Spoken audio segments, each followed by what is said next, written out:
Kabilang sa mga frontliner ngayong pandemya ang hanay ng pulisya. Bukod sa security duty, sila rin ang naatasan na pumoste sa bawat local government unit checkpoint. Dito sa gitnang Luzon, aabot sa halos 12,000 ang miyembro ng PNP. Maging sila hindi nakaligtas sa pagkahawa ng coronavirus. As of February 4, 2021, 379 na ang kumpirmadong kaso ng COVID-19 mula sa Central Luzon Police. 23 sa bilang ang aktibong kaso at 356 naman ang recovered o gumaling na. Ngayong taon din ibinaba ng Police Regional Office 3 ang daily mandatory disinfection sa lahat ng police station maging sa mga checkpoint. Mariin ding ipinag-utos ang pagsusuot ng face mask at face shield ng mga pulis sa tuwing may operasyon upang maiwasan ang COVID transmission. Pabor din para sa pulisya ang contactless monitoring sa mga checkpoint.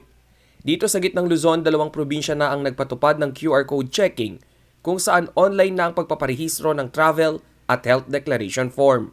Oktubre pa ng nakaraang taon nang ipatupad ng Bataan ng QR code system at nitong Enero lamang ay sinundan na ito ng Aurora. Sa kabilang banda, naghahanda na rin ang pulisya upang mabakunahan kontra COVID sa oras na dumating ang mga vaccine. Ang national government naman na ang magpopondo para sa pambili ng bakuna kontra COVID ng PNP. Rainiel Pawid, CLTV News.